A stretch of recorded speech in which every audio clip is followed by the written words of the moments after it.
Eagles' first team in one-on-ones, I thought had the better of the Browns. But, I think Hurts is a better quarterback than Jacoby Brissett. I got to be honest. And Hurts came out slinging it. He had 7 completions right out of the gate in these one-on-one drills. And, they were on opposite fields. So I was looking through the binoculars at the defense, and Mac McCain made some nice plays on those one-on-one drills. And, the Browns kind of struggled a little bit. And that's a setup where the offense should excel. But the Eagles, I think, got the better of them in that.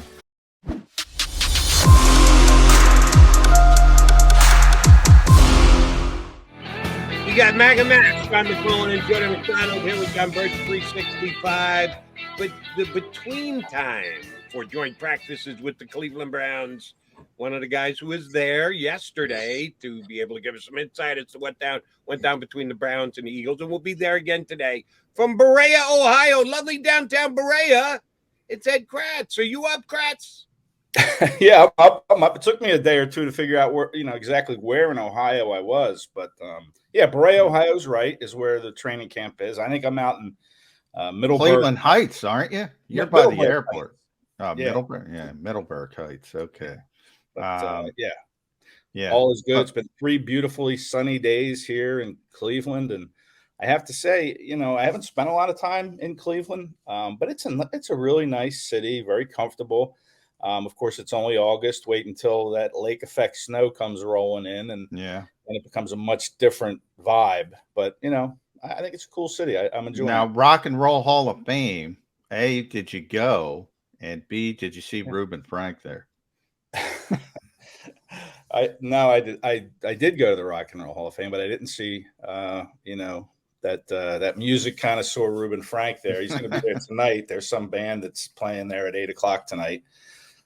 But I did see Josh Tolentino, our friend from the Inquirer. Him and I spent the afternoon kind of kicking around the Rock and Roll Hall of Fame. And if you haven't been there, I think it's, I've been to just about every Hall of Fame out there except the baseball one, oddly enough. And that's the best one. But this so far is right at the top of my list. I mean, they play some great music as you're walking through, and they've got so much memorabilia in there. It's really, really cool. I mean, we were in there like 3 hours. Nice. It was more memorabilia than your average Hard Rock Cafe. So well worth it. Well, I saw a Elvis Presley gold. Oh, that's suit, nice.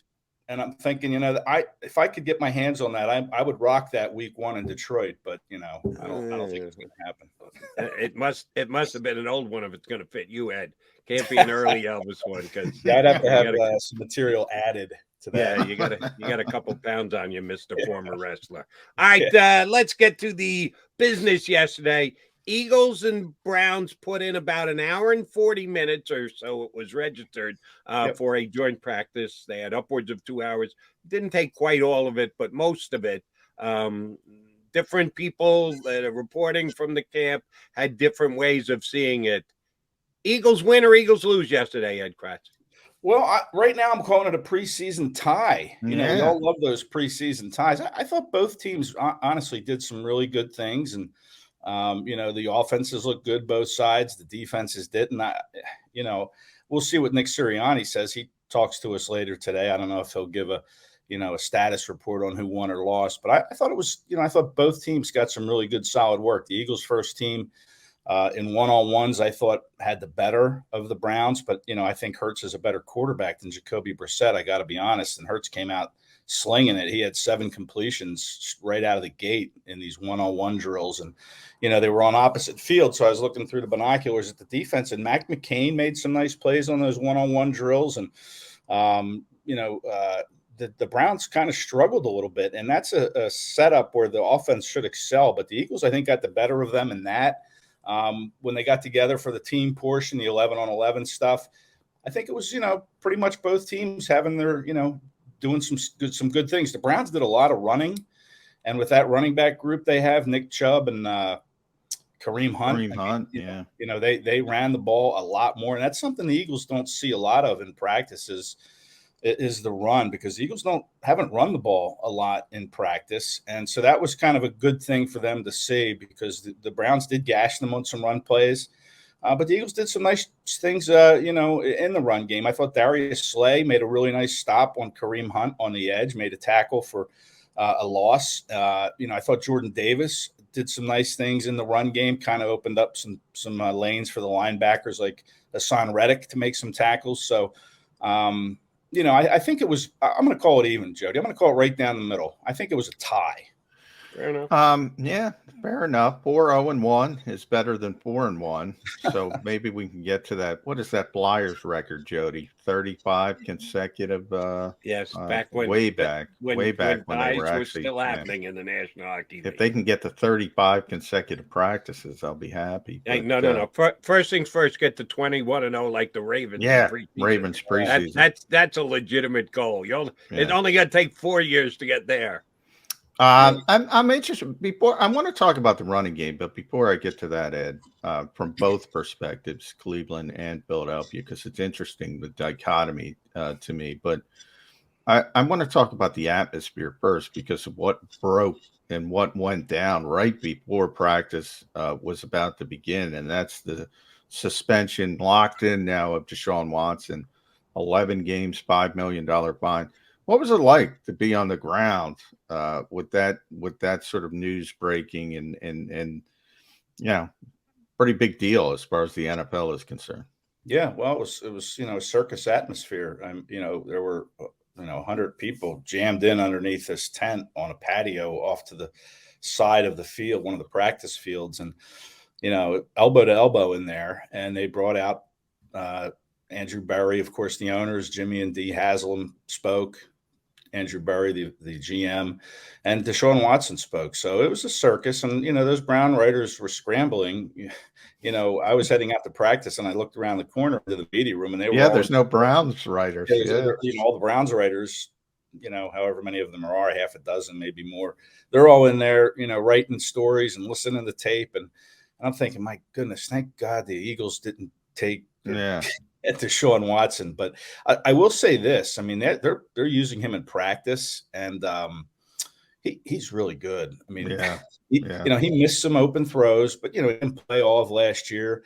But he is very good at keeping plays alive, and he made a really nice throw on one 11-on-11 situation where it looked like he was running to the right. He had the ball tucked, and he's running along the line, and then he stops and pulls up and throws a dart to his tight end down the sideline, who catches it on his fingertips, and nice big 25, 30-yard gain there. So he's the quarterback for this team whenever he can play again, which I guess is week 13 against Houston, by the oddly way. enough. Yeah. It's crazy how that worked out, isn't it? Really, the NFL should have done some betting on that schedule, kicked it up to 12 games or whatever, move it down to 10. That just looks bad.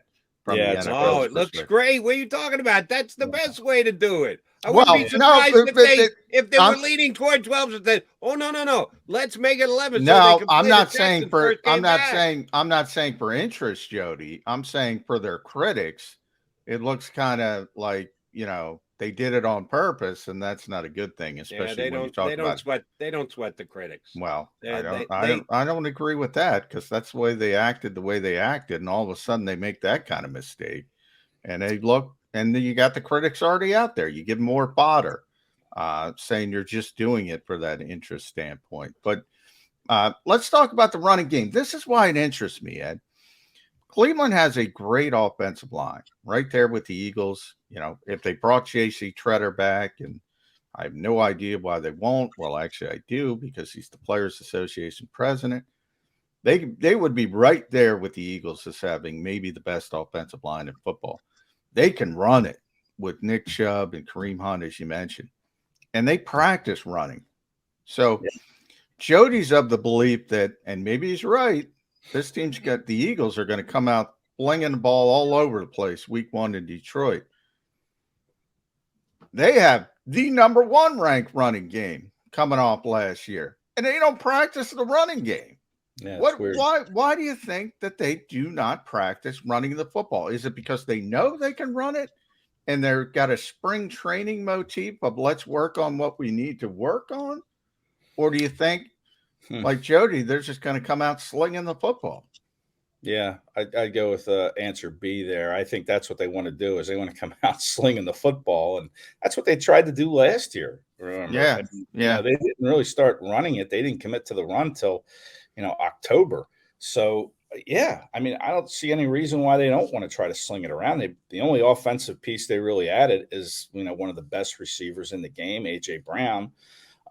They want to throw the football, and they are going to throw the football. And even if you don't practice running and just think you can turn it off and on like a faucet, it doesn't work that way. I mean, obviously, the Browns know they can run the ball, and they're practicing running the ball. So yeah, you have to hone that technique, whatever it is that you're going to do. And right now, the Eagles are honing that pass game. And I think that's what they're going to do. And we'll see if it works, because if it doesn't, they're not going to get off to that fast start that everybody seems to think they're going to get off to. And because they wouldn't be able to pass the ball. Now, maybe they will, because they've worked on it and they've practiced it. And Jalen Hurts is back in the second year in this offense. And him and A.J. Brown look real good together. And I got to say, Devonta Smith was absolutely unguardable. Nobody on the Browns. And I know Denzel Ward wasn't out there. Coming off the foot injury, he participated in some individual stuff, but he wasn't out there for team drills. Maybe he can guard Smith, but then who's guarding Brown? I mean, to me, this is an offense that's going to throw the football. They want to do that, and they have the weapons to do it, and we'll see if they can. Let me double down on your Devonta Smith point, because you just said that they only added one new offensive piece, a damn big one in A.J. Brown, but only one new piece. But if you go back to last year's preseason, they also subtracted a piece by trading Zach Ertz. So last year in camp, Dallas Goedert was 1A at the tight end position. Oh, he's 1 right now. There's a major drop-off after 1 to 2, as a matter of fact.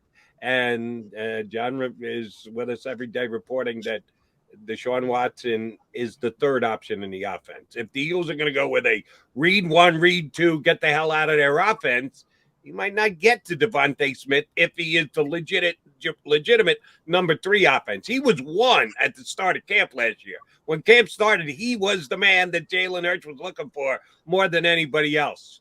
Apparently yesterday, he got the ball a lot. He was wide open, looked great. How are those 3 guys, who are all legitimate potential number 1 targets? You can only have 1-1, or you should. But the Eagles have 3 guys that you could make the case have the talent to be number 1. How's it all going to shake out once the season starts? Well, I guess that's going to be dependent on, matchups week to week, right? And, those guys will be in the progressions. And that's kind of the goal for Jalen Hurts, is to go through his progressions this year and not be so quick to, jump ship when that pocket breaks down.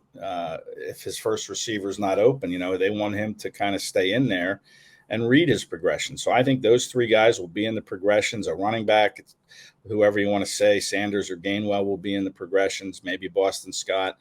So yeah, it's going to be game plan dependent, and they're going to use these guys. And, there's only one ball to go around. And I think all 3 of these guys understand that.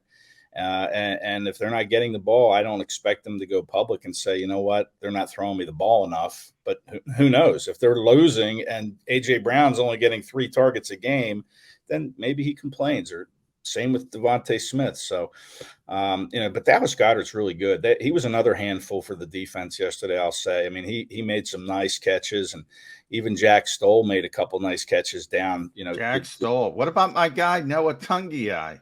Yeah, he made some catches as well.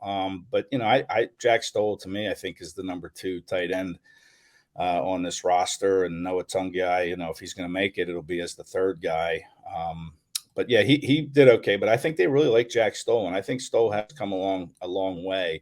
And again, he's a guy that you don't need to catch the ball unless something happens to Goedert, right? I mean, he's not in that top 3 mix. Yeah. So, if he shows he can be serviceable running patterns and catching passes for that, emergency or doomsday scenario, if something were to happen to Goedert, then that's good, because I think he's shown some of that. But, right now it's Smith, Goedert, and Brown, and let Nick Sirianni and Shane Steichen and his guys figure out how we're going to get all 3 of them.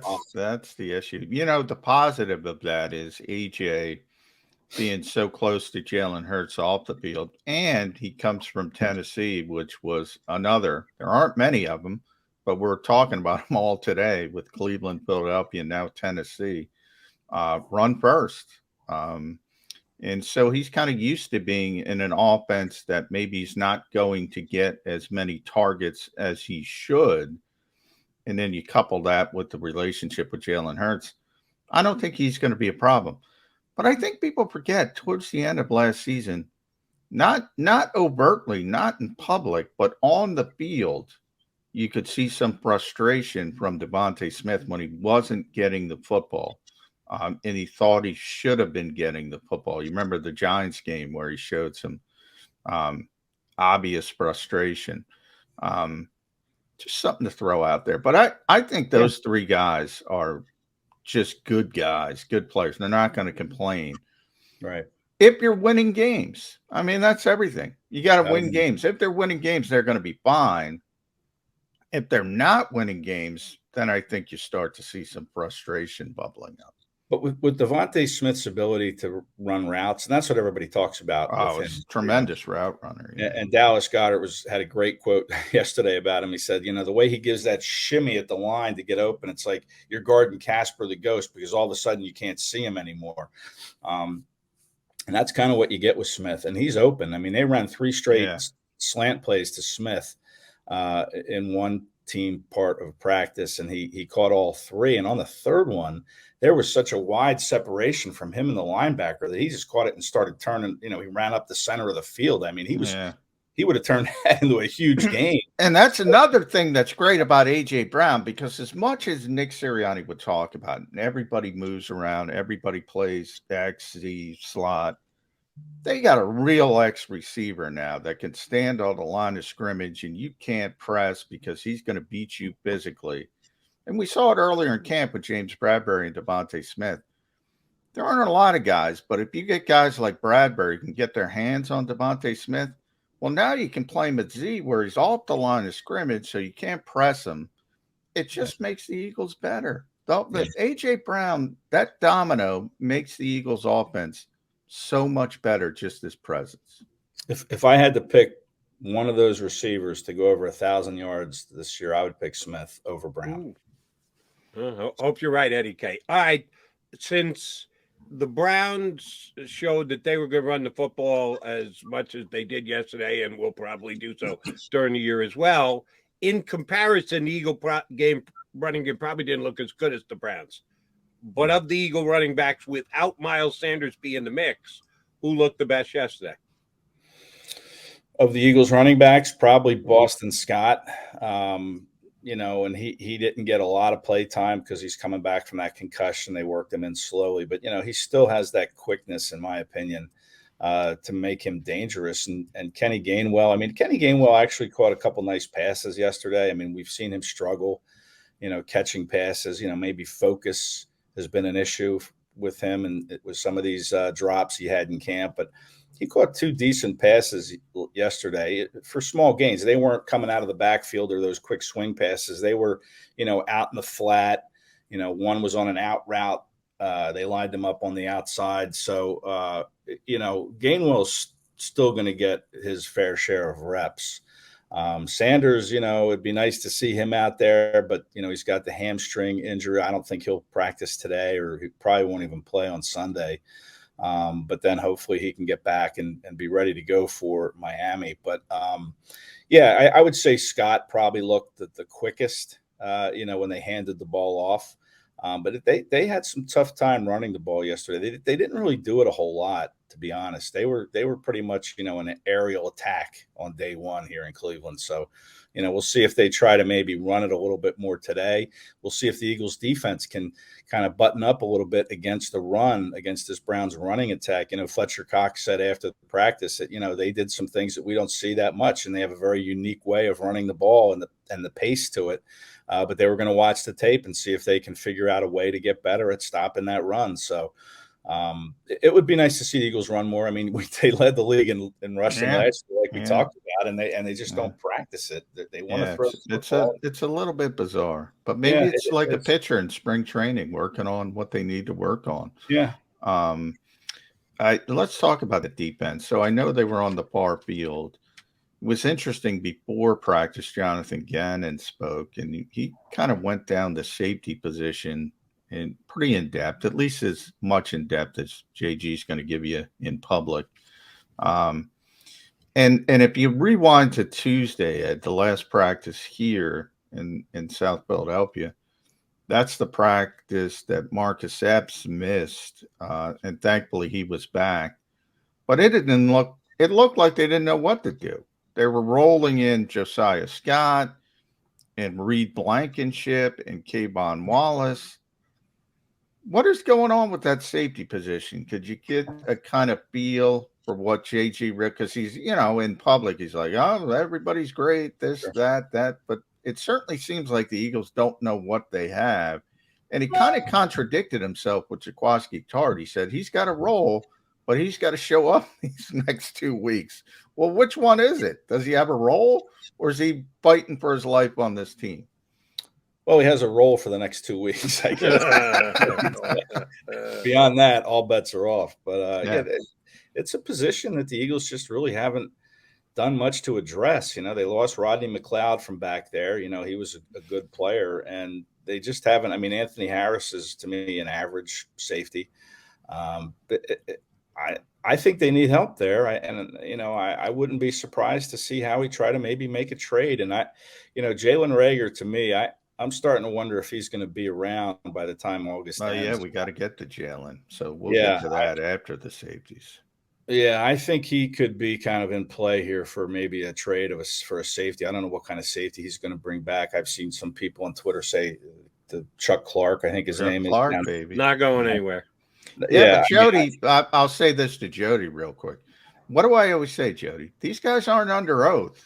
When they say, oh, we're going to do this, we're going to do that, we're going to play 3 safeties. They aren't under oath when they say these things. I will say Gannon really showed a lot of love for Reed Blankenship. And, that kind of matches up what we've seen from him in camp. He's playing pretty well, and he played a heck of a lot of snaps against the JETS there, Jody's JETS last week. And, he didn't do anything really to leading tackler, baby. The Alex Singleton. Of this Eagles defense. And Gannon said he's really not a post safety. He's really not a box safety because he can do both. So, he's a guy that, could be working his way into some playing time once the season starts. Is it a little scary that we're talking about Marcus Epps like he's Ronnie Lott and then Reed Blankenship like he's going to have a role? I mean, that's starting to scare me. Yeah. And I like Epsy, but I mean, people are all of a sudden defaulting to Marcus Epps like he's this proven player. Yeah. No, he's just the best the Eagles have. Yeah, and it was encouraging to see him back. That back injury, you're thinking, okay, backs are pretty fickle injury to have. You don't know how they're going to respond to treatment, this and that. But, he was bouncing around pretty good yesterday. He was out there on the field, and that's encouraging. But I still think they need more at that spot. And it's their fault, right? There have been some safeties that have come in through the draft these last couple of years that, they haven't drafted. I mean, Kayvon Wallace they took, and he's not really the answer, I hate to say, but it's their own fault. There have been talented safeties that have come in this league the first 2 days of the draft, and they just haven't taken one. So now they're scrambling to try to mix and match at that position and probably going to try to trade for one. Well, they could have taken the best safety in the draft this past year and chose to instead take the unicorn on the defensive line. So you can only do so much with your draft picks. Right. So I'm not going to fault the Eagles for that. But I will say this, as much as Marcus Epps hasn't been a full-time starter yet in the league, is the best Eagles starter right now. We can have our opinion on it, John, myself, you, all the Eagle Nation. The most important opinion is the coaching staff. Mm-hmm. And I think the coaching staff is going to give Marcus Epps the green dot. The guy who gets the dot on his helmet gets the plays called in. Edwards makes sense, but here's the issue there. I think the 3 linebackers are going to rotate. I think they're going to get all 3 guys on the field, and you want your guy with the green dot to be on the field 85, 90% of the time. Out of the guys on the Eagles defense, if you're not talking about one of the 2 corners, and the corners almost never get the dot, who's going to be on the field most often? It's Marcus Epps. So he's going to be the guy who's going to be the signal caller on their defense this year. And whether he started for them or not, whether he's taken a meteoric leap by being the best safety on the Eagles right now, I think he's going to be their defensive leader. Agree or disagree? Damn, Jody, that's good. I mean, that's story worthy in my opinion. because Except I think it's going to be T.J. Edwards. Yeah, I mean, listen, I'm telling you, it's going to be Epps. You think Edwards is going to play 95% of the snaps? No, but he's getting the green dot. JG kind of has already intimated that. Yeah, but JG also said yesterday that he's going to play whatever linebackers give them a best chance to win week in and week out. Yeah, if he gets benched, then it's probably Nakobe Dean though. So, but it seemed to open the door to who had the green dot last year from T.J. Edwards. It was T.J. Edwards at the dot, it was right? T.J. Yeah, at the end of the season. Yeah. Now early it was. I don't know if it was Eric Wilson or who they started at the beginning. Was Eric Wilson and who else? It wasn't Alex, was it? I'm pretty sure it was Alex. Eric Wilson for sure. Yeah, it was Eric Wilson, scary enough, had the green dot early in the season. How frightening is that? I like how frightening is that? Thing, though. It's a good thing to ponder. Because that's a good point. It could be Epps. If you're looking for somebody outside the box, everybody assumes it's going to be a linebacker. Because he's not coming off the field. Yeah, I think he's going to play every snap. Yeah, but that's why typically you'd prefer to have a 3-down linebacker who doesn't leave the field. But that's why JG said you want him out there for 80. The green dot, you want him out there for 80%. I think that was the number he used. He's gonna give it to a linebacker, and it's either going to be TJ, or if TJ loses the job at some point during the season, which I don't think he will, then it'll be Nakobe Dean. So that's a lot for a rookie. That's a lot to ask for. Yeah, but they think he's really, he's 3.55, mechanical engineer, really smart.